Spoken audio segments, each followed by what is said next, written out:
Bismillahirrahmanirrahim. Alhamdulillah wassalatu wassalamu ala Rasulillahi amma ba'du. Assalamualaikum warahmatullahi wabarakatuh.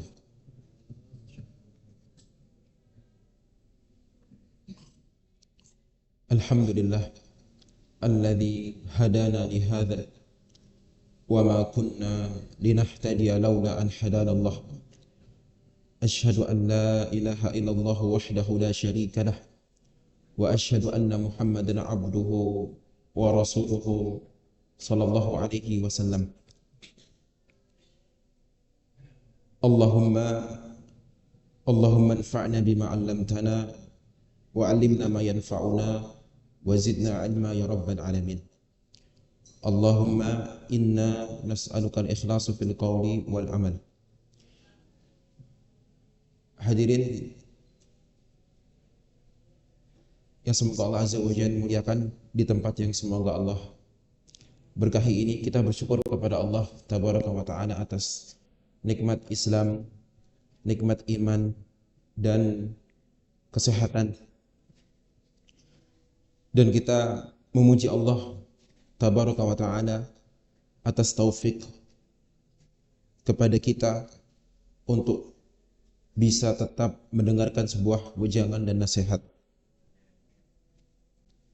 Tatkala Nabi sallallahu alaihi wasallam menyampaikan, man yuridillahu bihi khairan yufaqihu fid din. Barang siapa yang Allah kehendaki kebaikan, maka akan Allah fahamkan di agama. Dan kita berharap termasuk daripada apa yang disabdakan Nabi sallallahu alaihi wasallam. Artinya, tatkala kita memiliki kecenderungan untuk mendengarkan sebuah nasihat dan ilmu, tatkala hati kita terketuk untuk belajar memahami agama Allah Azza wa Jalla, maka ini menunjukkan ada kebaikan dan ada karunia dari Allah Subhanahu wa Ta'ala yang Allah berikan, yang Allah beri taufik untuk kita semua. Dan kita berharap kepada Allah Azza wa Jalla sebuah nikmat yang besar ini, yaitu hati yang senantiasa tidak bosan dengan ilmu, sebuah nikmat yang besar yang kita berharap dan berdoa kepada Allah Azza wa Jalla agar Allah melanggengkan nikmat tersebut sampai Allah wafatkan kita.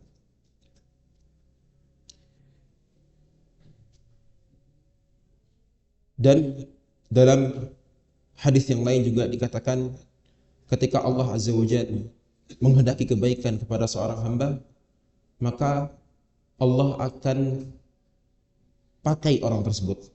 Artinya Allah akan jadikan orang tersebut memiliki kebermanfaatan di tengah manusia, di tengah hamba-hamba Allah Azza wa Jalla. Dan kebermanfaatan itu banyak macamnya, baik itu dari sisi ide dan pikiran, baik itu dari sisi ilmu dan nasihat, baik itu dari sisi harta dan tenaga. Subhanallah.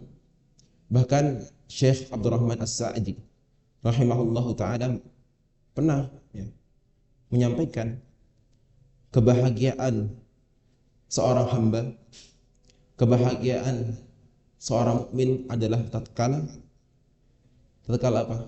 Dua hal.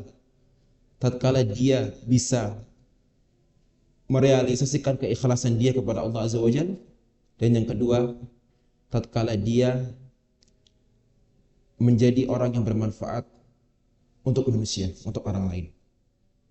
Kita bisa rasakan betapa di antara hamba-hamba Allah Azza wa Jalla ada yang sudah sangat terbiasa untuk melakukan kebaikan di antara sesama. Ada di antara hamba-hamba Allah Azza wa Jalla yang memang sudah terbiasa untuk bermanfaat di tengah masyarakatnya, di tengah hamba-hamba Allah Azza wa Jalla, di tengah orang-orang di sekelilingnya.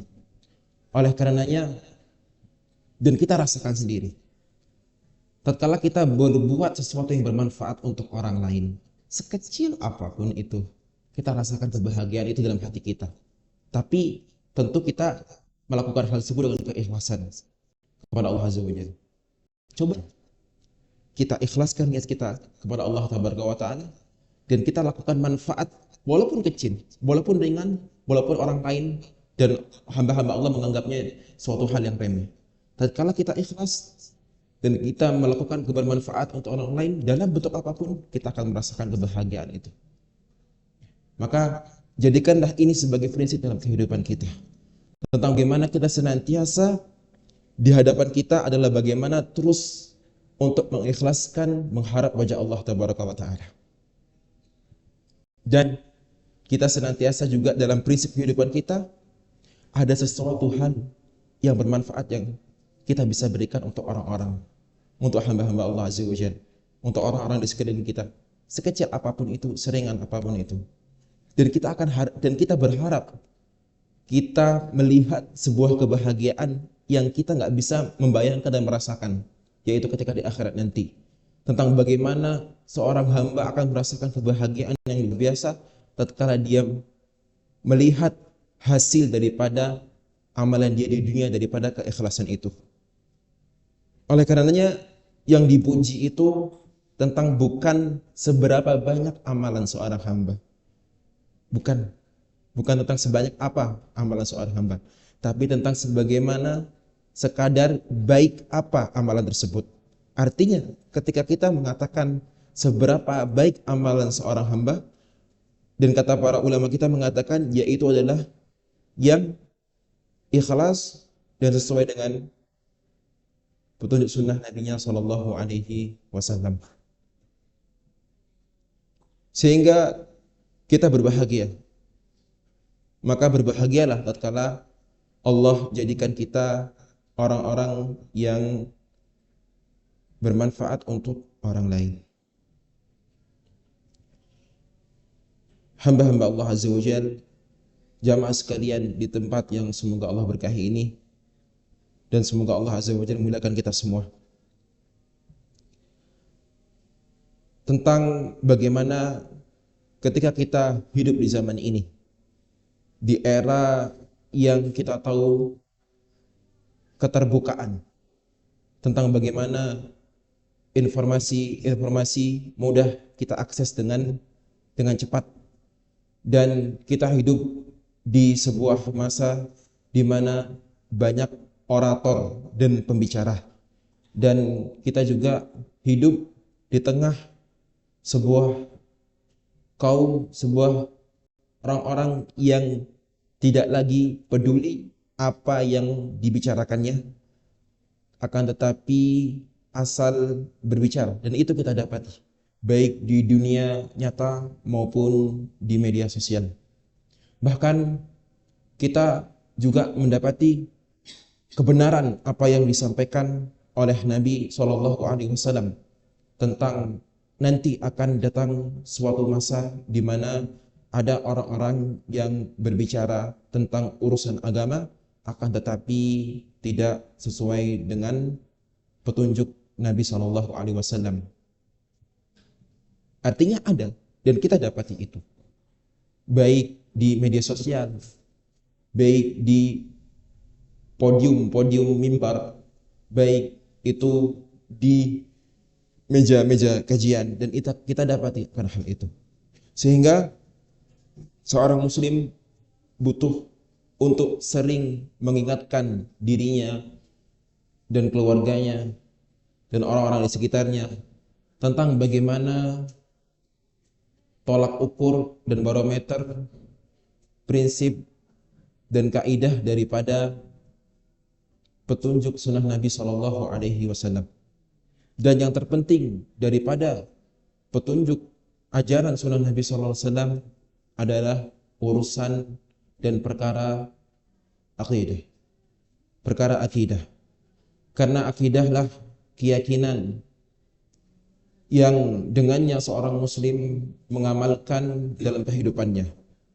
Tatkala akidah tersebut tertanam, tatkala seseorang berada di sebuah akidah tertentu, maka akan berefek kepada amalan kesehariannya.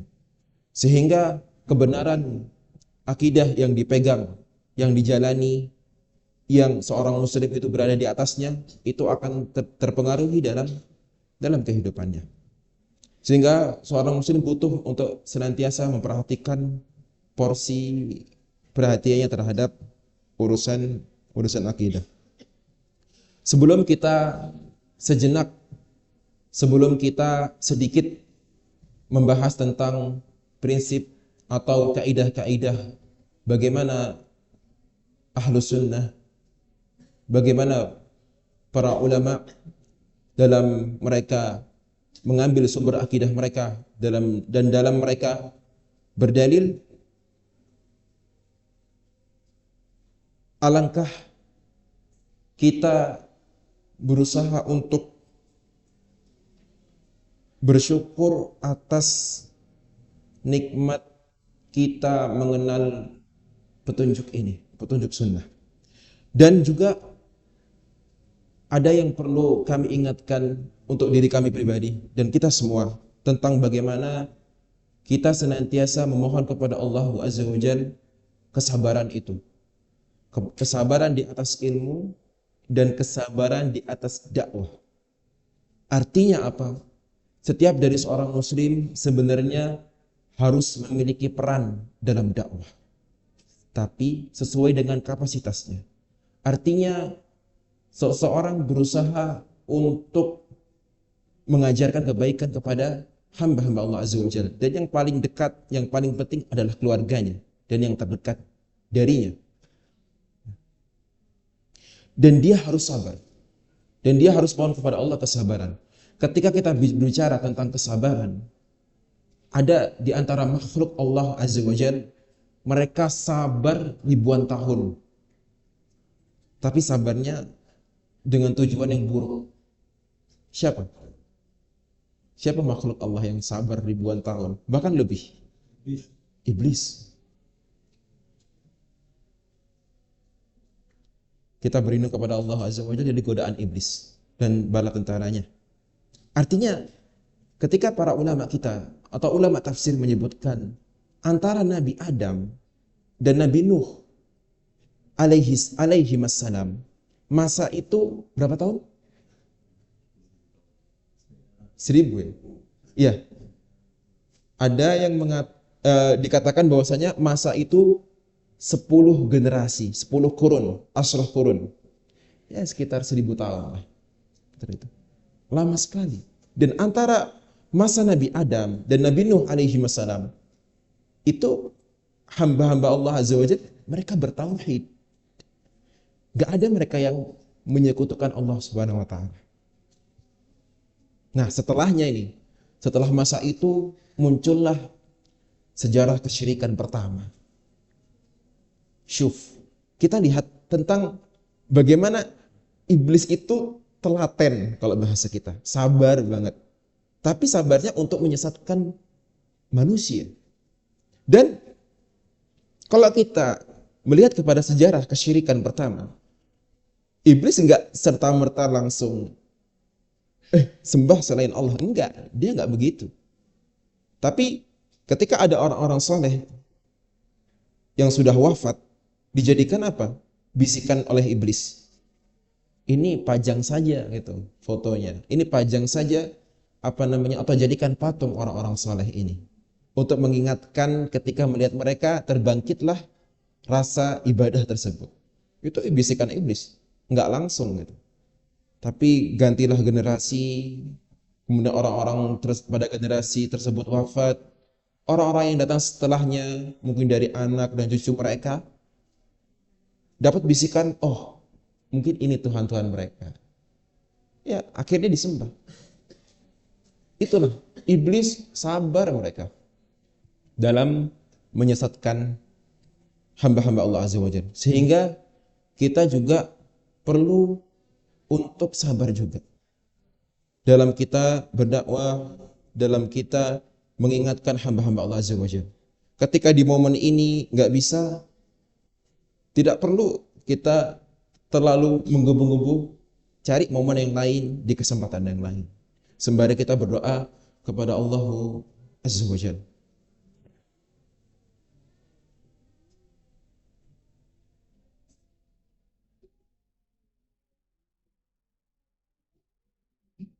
Jamaah sekalian yang semoga Allah memuliakan di tempat yang semoga Allah berkahi ini.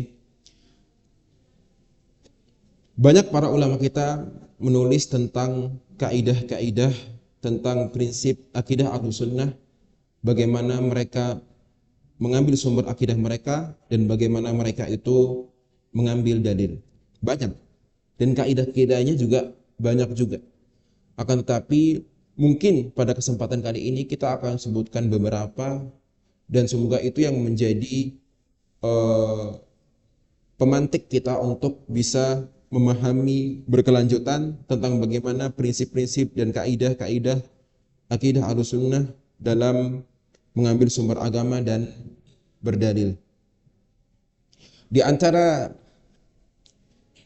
yang menjadi kaidah yang umum yang ini disampaikan oleh para ulama kita adalah tentang bagaimana yang pertama, masdarul aqidah huwa kitabullah wa sunnatu rasulih sallallahu alaihi wasallam as-sahihah wa ijma'us salaf as-salih. Tentang sumber daripada akidah adalah kitabullah Al-Quran dan sunnah Rasulullah SAW yang sahihah dan ijma'us salaf salih, kesepakatan para ulama salafus salih.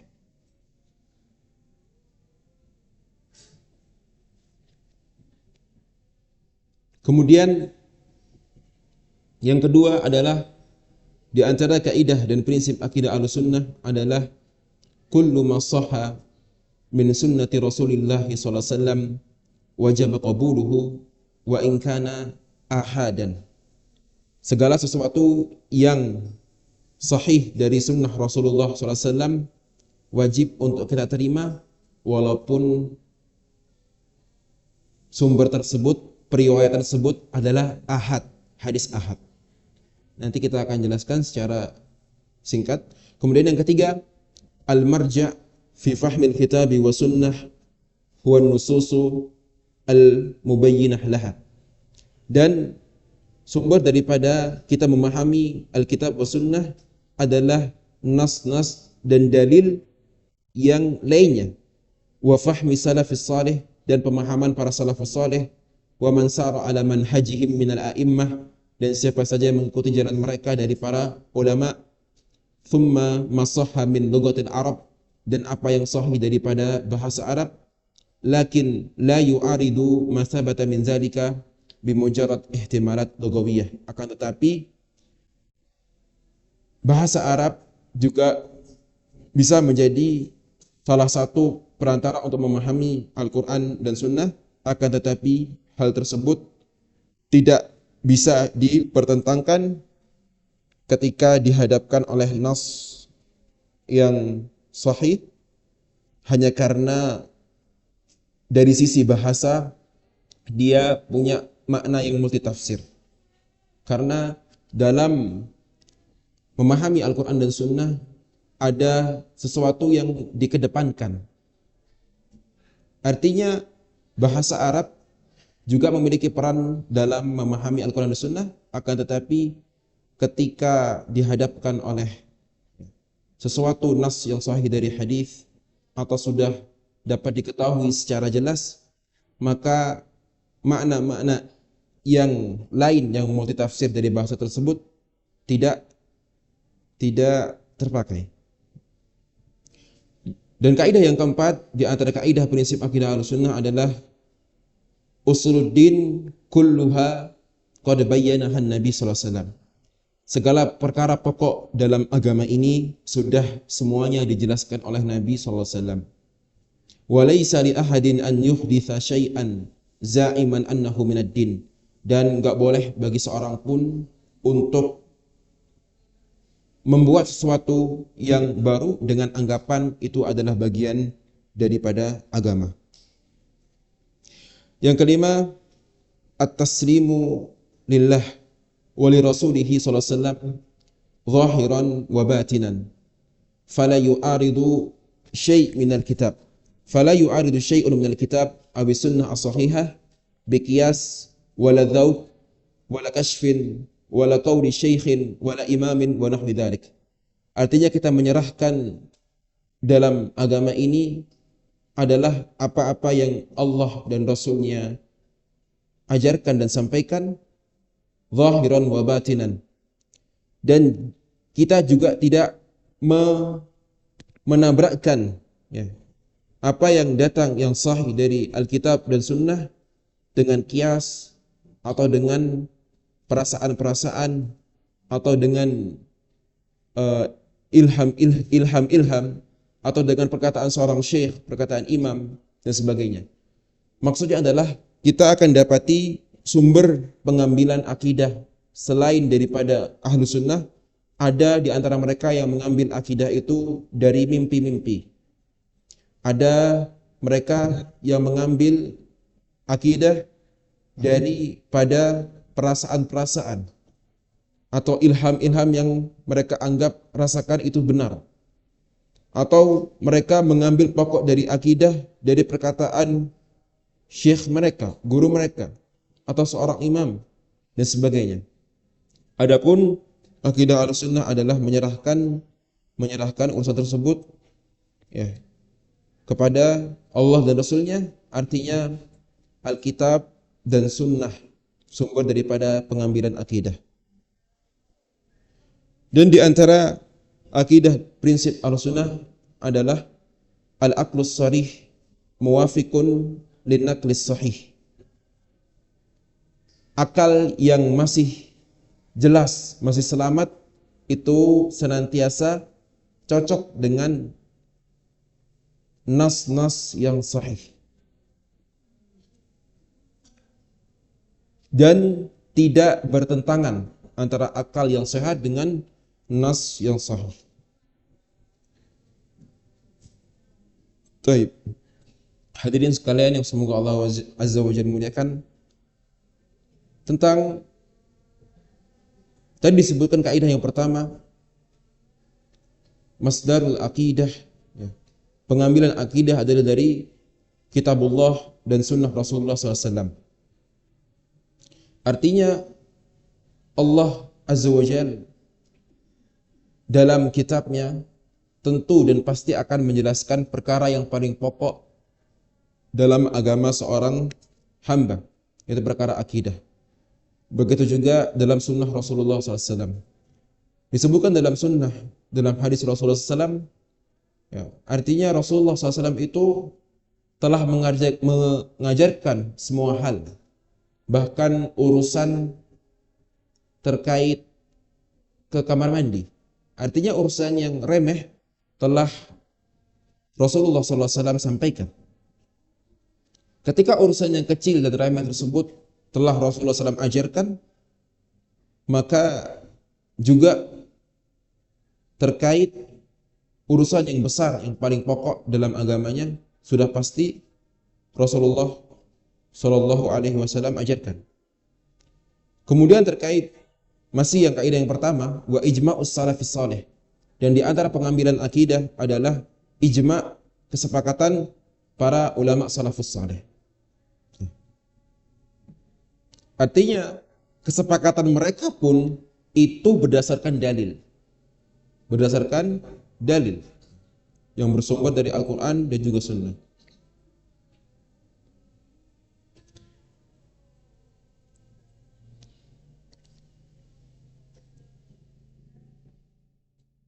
Terkait kaidah yang kedua, kullu ma sahha min sunnati Rasulullah SAW. Semua yang sahih dari sunnah Rasulullah SAW maka wajib untuk diterima walaupun itu adalah hadis ahad. Hadis ahad adalah hadis yang diriwayatkan oleh jumlah perawi yang tidak banyak, yang tidak sampai derajat mutawatir. Akan tetapi sebagian kelompok selain ahlu sunnah mengatakan hadis ahad itu tidak bisa dijadikan hujjah dalam permasalahan akidah, kata sebagian kelompok yang bukan ahlu sunnah. Dan mereka menginginkan hal tersebut untuk menolak akhbar-akhbar atau apa saja yang sahih dari Nabi SAW.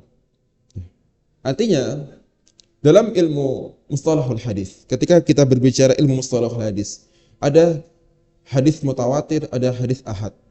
Artinya hadis mutawatir itu yang diriwayatkan oleh banyak sahabat, oleh banyak orang, banyak perawi, yang dimana ketika hadis mutawatir itu dikatakan tidak mungkin dalam jumlah yang banyak tersebut seseorang atau di antara mereka sepakat untuk berdusta. Adapun hadis ahad diriwayatkan oleh beberapa sahabat atau perawi yang dimana tidak sampai derajat jumlahnya derajat mutawatir. Nah, sebagian kelompok yang bukan ahlu sunnah, mereka mengatakan hadis ahad nggak bisa dijadikan hujjah, nggak bisa dijadikan argumentasi. Padahal yang benar adalah hadis, walaupun dia hadis ahad, artinya yang meriwayatkan sebuah hadis itu tidak sampai derajat mutawatir, tapi ketika jalur periwayatannya, sanadnya itu sahih, maka dapat diterima.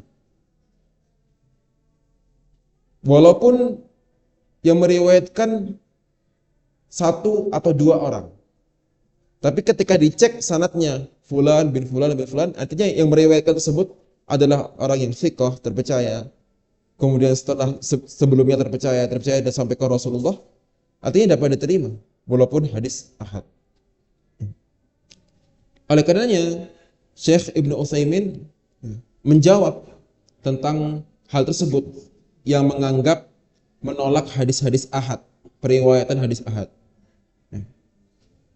Dan di antara yang beliau sampaikan ada beberapa poin untuk menjawab terkait syubhat orang yang menolak hadis ahad. Kata Syekh Utsaimin, al-qaulu bi anna hadis al-ahad la yufidu illa dhann, laisa ala itlaqihi. Maksudnya adalah yang menganggap bahwasanya hadis ahad tersebut itu dia punya makna, artinya tidak seperti derajat mutawatir dan ada kemungkinan untuk salah, adalah anggapan yang bukan mutlak. Maksudnya adalah memang benar dalam hadis ahad, dalam periwayatan hadis ahad ada hadis-hadis yang dhaif, ada hadis-hadis yang lemah. Tapi enggak mutlak. Ada hadis-hadis yang diriwayatkan oleh orang-orang yang sedikit tapi dia sahih dan perawinya thiqah, sehingga hadis tersebut dapat diterima periwayatannya. Ya. Seperti hadis Umar bin Khattab, ya. Termasuk hadis ahad, ya, yang terkait innamal a'malu binniyat. Ya. Hadisnya sahih itu. Kemudian yang kedua, anna Nabi sallallahu alaihi wasallam kana yursil ahad bi usulil aqidah. Nabi dahulu, ya, mengutus para utusannya ke sebuah negeri sendirian. Seperti ya beberapa utusan diutus ke negeri Yaman dan sebagainya itu sendirian, satu orang. Ini menunjukkan tentang bagaimana diterimanya khabar yang ahad. Khabar apa? Penerimaan riwayat yang satu. Artinya selama orang yang meriwayatkan tersebut thiqah, terpercaya, walaupun satu orang, walaupun dua orang, maka dapat diterima periwayatan tersebut. Nah, kemudian ketika sebagian kelompok, Anda nggak perlu nyebutin kelompoknya kelompok apa, artinya kelompok selain ahlu sunnah ya, karena agak nggak pusing di kepala kita. Intinya ada sekalian kelompok ahlu sunnah, mereka menganggap periwayatan hadis ahad dalam masalah akidah nggak diterima gitu. Nah, kemudian di antara argumentasi bantahan yang ketiga adalah yang disebutkan oleh Syekh Utsaimin rahimahullah, ketika mereka menganggap hadis-hadis periwayatan hadis ahad tersebut nggak dapat diterima dalam permasalahan akidah, dan mereka hanya menerima dalam permasalahan hukum-hukum amaliyah, seharusnya mereka juga nggak mengamalkan hadis-hadis terkait hukum dan amaliyah.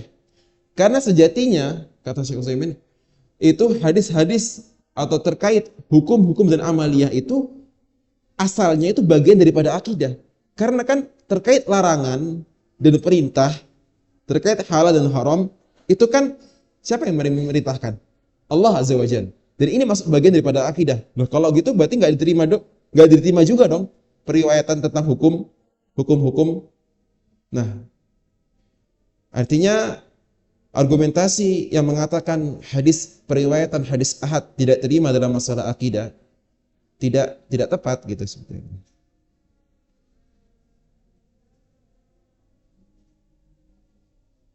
Baik. Itu adalah sedikit poin-poin tentang bagaimana bahwasanya daripada kaidah yang kedua tadi tentang segala sesuatu yang sahih dari Rasulullah SAW, walaupun periwayatannya adalah hadis ahad, tatkala periwayatan tersebut dapat diterima, maka kita terima. Artinya periwayatan tersebut tidak dhaif, tidak lemah ya. Kemudian yang kaidah yang ketiga terkait kembalinya atau rujukan daripada memahami Al-Quran dan Sunnah adalah nas-nas yang lain dan dibarengi dengan pemahaman salafus saleh. Dan ini juga disebutkan oleh para ulama kita banyak ya. Di antaranya Imam Ahmad rahimahullah mengatakan usulus sunnah indana, ya, pondasi-pondasi sunnah yang kami pegang adalah at-tamassuk bima kana alaihi ashabu Rasulillah sallallahu alaihi wasallam, yaitu berpegang teguh terhadap apa-apa yang dipegang dahulu oleh sahabat Rasulullah SAW, wal iktida'u bihim, dan mengikuti mereka, wa tarkul bid'ah, dan meninggalkan kebid'ahan. Kemudian Al-Imam Al-Laka'i juga mengatakan wa kana min a'zami maqul wa awdahi hujjatin wa ma'qul, artinya yang paling besar, yang paling agung dari sebuah perkataan dan yang paling jelas sebuah argumentasi adalah kitabullahi al-haq al-mubin, yaitu kitabullah yang benar, kemudian perkataan Rasulullah SAW dan sahabatnya, para sahabatnya, dan apa-apa yang disepakati oleh para ulama.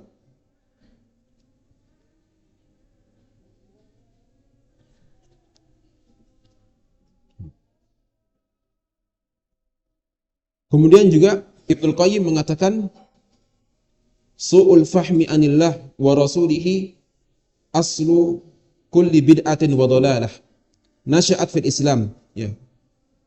Buruknya pemahaman terhadap Allah dan Rasulnya adalah pondasi daripada segala kebid'ahan dan kesesatan yang ada dalam tubuh Islam. Artinya ketika seseorang salah dalam memahami apa-apa yang dimaksudkan oleh Allah dan Rasulnya, itulah sumber daripada kebid'ahan dan kesesatan. Sehingga ketika seseorang ingin selamat daripada pemahaman yang tidak benar, maka dia harus merujuk kepada pemahaman para sahabat.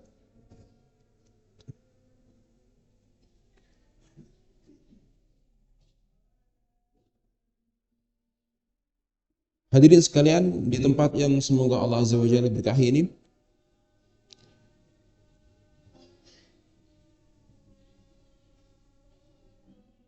kemudian terkait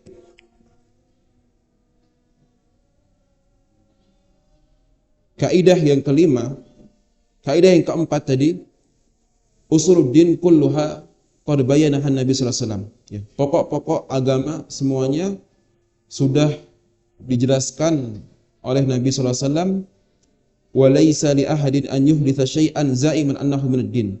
Maka seseorang tidak boleh membuat sesuatu yang baru dengan anggapan itu bagian daripada agama.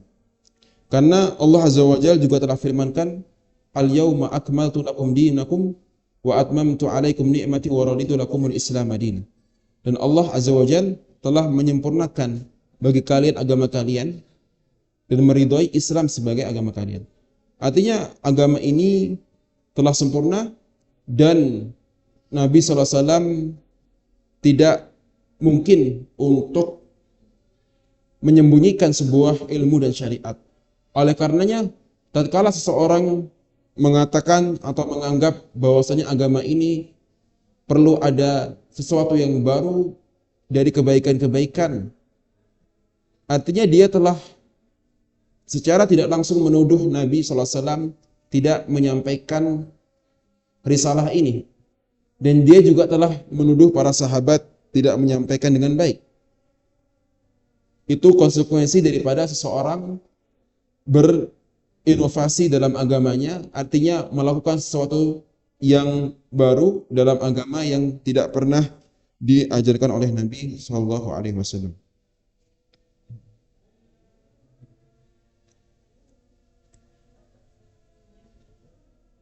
Azan dulu.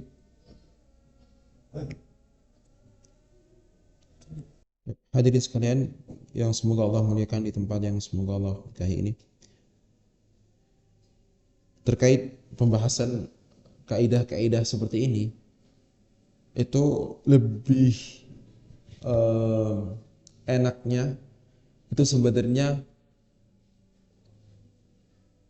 sesi dia.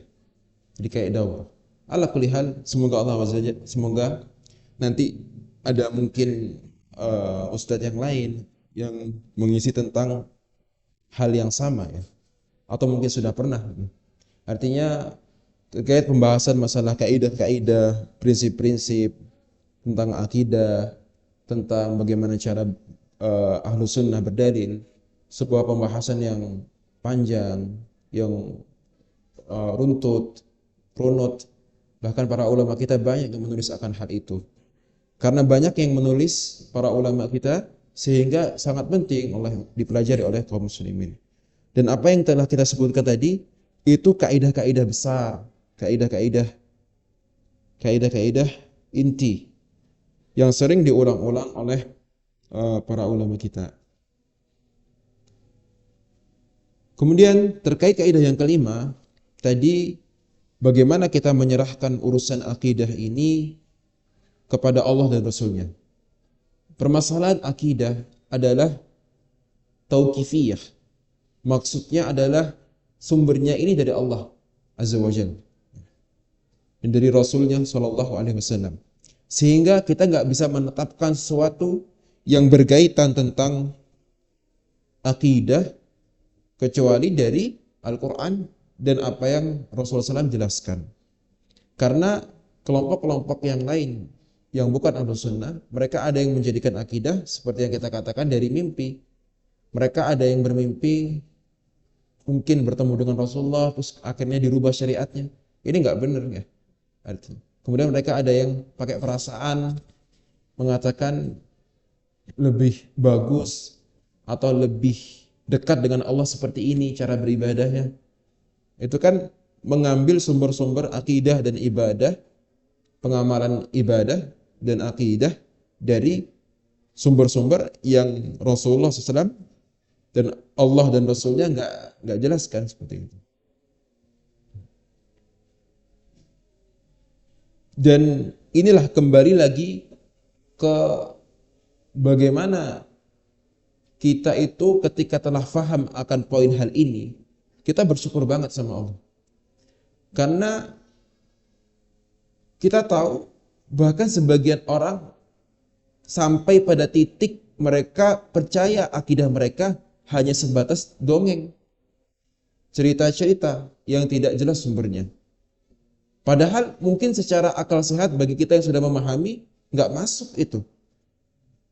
Disinilah makanya ana pernah iseng gitu, bukan iseng ya, merenung terus tanya ke salah satu guru, dosen kami gitu. Kenapa? Misalnya ada orang dapat hidayah, fulan dapat hidayah, fulan nggak dapat hidayah. Ya kita tahu itu kan Allah ya. Artinya Allah Azza wa Jalla yang menghendaki seseorang dapat hidayah atau Allah menghendaki seseorang itu tersesat. Tapi sempat nggak kita merenung gitu. Dan ana sempat nanyakan ini ke dosen. Jawabannya cuma sederhana. Ya, mungkin Allah tahu apa yang ada di hati hamba tersebut, hambanya, sehingga dia layak dapat hidayah. Nah, ini poin yang ketika itu ana merenung. Oh, bagaimana ana harus berusaha untuk menjadi layak untuk mendapatkan hidayah tersebut. Artinya ini kehendak Allah loh. Ini artinya Allah menghendaki kepada siapa saja gitu. Artinya kita minta sama Allah kemudian menempuh sebab-sebab. Dan ternyata di antara sebab-sebabnya agar kita bisa dimasuki oleh cahaya hidayah itu dan banyak ditulis oleh para ulama kita, di antaranya Syekh Abdul Razak juga, hafizahullah ta'ala. Ya. Yaitu bagaimana seseorang membersihkan dirinya dulu daripada kemaksiatan-kemaksiatan. Makanya para ulama kita mengatakan jangan kira dosa yang kecil, yang ringan itu tidak dapat menjadikan seseorang berpaling daripada jalan hidayah yang besar. Artinya ketika dosa yang kecil, yang ringan itu terus tumbuh di dalam hati, sehingga itu yang menjadi sebab seseorang akan melakukan sebuah dosa yang besar. Dan di antara dosa yang besar apa? Kesyirikan, murtad gitu. Bahkan ada para ulama kita juga menasihatkan tentang bagaimana kok tiba-tiba seseorang itu berbalik secara tiba-tiba, mungkin disebabkan karena dosa-dosa yang dianggap remeh atau dosa-dosa yang tersembunyi dianggap remeh seperti itu. Sehingga kita memohon kepada Allah Azza wa Jalla keteguhan di atas jalan petunjuk, baik dalam keadaan sendiri maupun dalam keadaan ramai. Kemudian yang keenam tadi tentang bagaimana akal yang sharih, yang jelas, yang sehat, masih selamat, itu senantiasa mencocoki sebuah nas yang sahih. Artinya dalil-dalil yang sahih. Dan nggak mungkin ada pertentangan. Jadi jamaah sekalian yang semoga Allah Azza wa Jalla muliakan, di tempat yang semoga Allah berkahi, akal kita itu terbatas.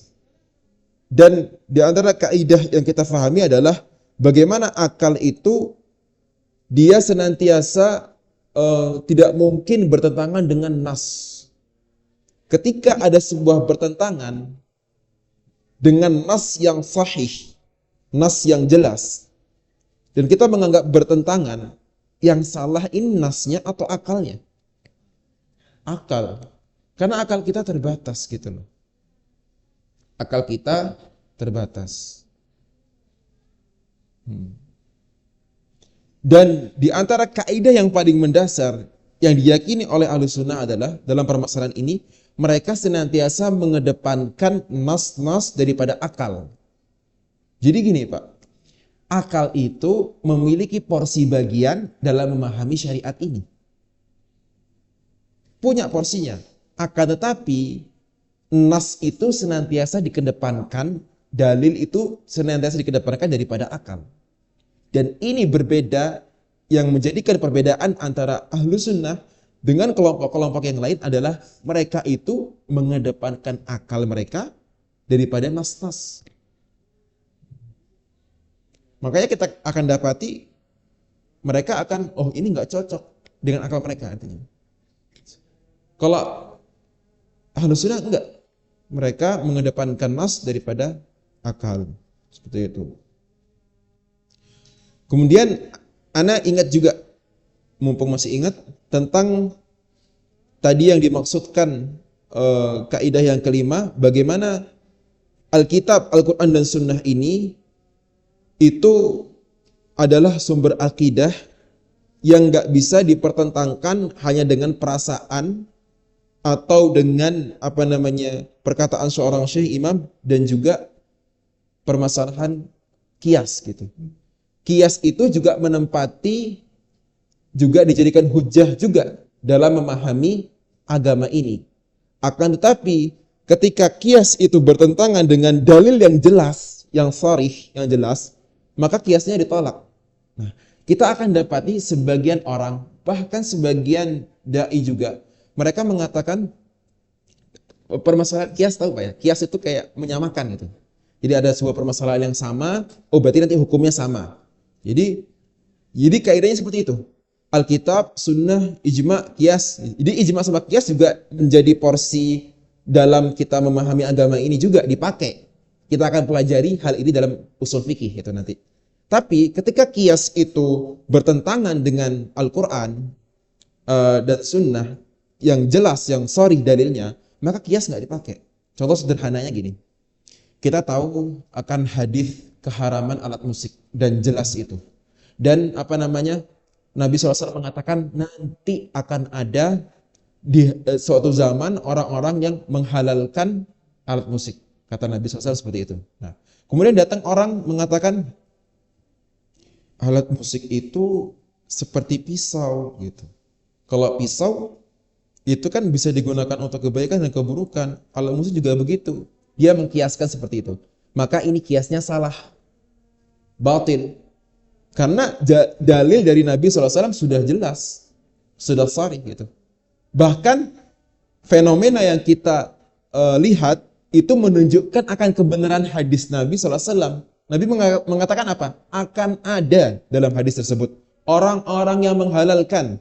Artinya ketika kita menyaksikan ada orang-orang yang menghalalkan, ya ini kebenaran hadis Nabi SAW. Itu salah satu contoh tentang bagaimana kias ini ketika dihadapkan dalil yang sahih dari Al-Quran dan Sunnah yang jelas, maka nggak kepake lagi gitu artinya. Seperti itu.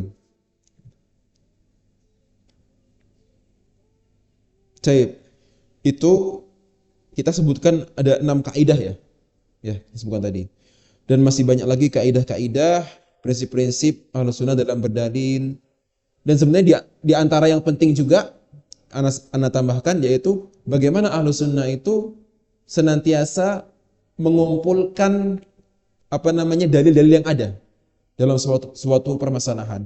Artinya tidak mengambil sebagian dalil kemudian membuang sebagian dalil. Dan di antara kelompok selain Ahlus-Sunnah, mereka hanya mengambil sebagian dalil dan melupakan sebagian dalil yang lain. Sehingga kita akan dapati mereka hanya ingin mengambil dari dalil yang sesuai dengan hawa nafsu mereka, seperti itu. Adapun ciri Ahlus-Sunnah, dalam sebuah permasalahan mereka kumpulkan tuh dalil-dalil yang ada, baik dari Quran, dari Sunnah, dari hadis-hadis Nabi, selalu dikumpulkan yang sahih. Seperti itu. Ala kulli hal, semoga Allah Azza wa Jalla berikan taufik kepada kita untuk bisa istiqomah meniti jalan petunjuk sunnah ini.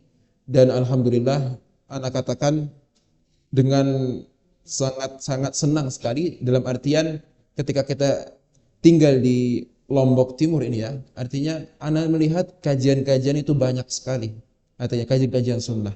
Ini kesempatan bagi kita, karena kita nggak bisa merasakan sebuah kenikmatan itu kecuali kita setelah kita kehilangan.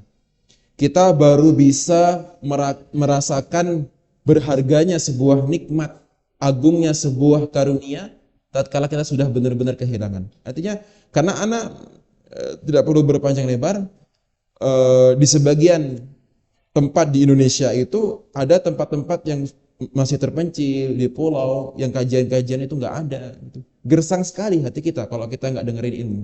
Dan alhamdulillah nggak hanya sepekan sekali, bahkan dalam sepekan banyak kajian di sini.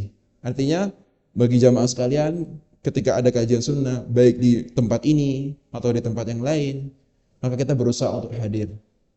Dan yang paling penting, jangan pernah bosan meskipun pembahasan itu sama. Karena terkadang kita baru baru teranyuh, baru faham di pertemuan yang kesekian atau di pengulangan yang kesekian. Dan kita rasakan sendiri ketika kita membaca Al-Quranul Karim. Mungkin ketika Ramadan, kita sering baca ayat ini. Tapi kok kenapa kita tiba-tiba nangis aja ketika baca ayat ini di pengulangan yang sekian? Begitu juga dengan ilmu. Begitu juga dengan pengulangan bab tauhid dan sebagainya. Dan itu ana rasakan sendiri. Terkadang ana sudah pelajari bab tauhid permasalahan ini dengan Syekh Fulan. Dan ana belajar lagi dan sengaja duduk dan ana dapat faedah yang baru. Artinya jangan pernah bosan dalam kita duduk belajar di majelis ilmu. Terutama permasalahan tauhid, permasalahan akidah, dan alhamdulillah banyak macam dan variasi bermacam-macam dari cabang ilmu yang bisa kita rasakan di sini ya. Ada yang ngajarin tauhid kan, ada yang ngajarin hadis. Masya Allah, ini nikmat. Jangan sampai kita lupa untuk mensyukurinya. Semoga mungkin ini yang bisa kami sampaikan. Semoga Allah Azza wa Jalla mempermudah kita untuk bisa eh, bertemu kembali untuk belajar memahami agama Allah ini. Kurang lebihnya kami memohon maaf. Subhanakallahumma wa bihamdika asyhadu an la ilaha illa anta astaghfiruka wa atubu ilaik. Wassalamualaikum warahmatullahi wabarakatuh.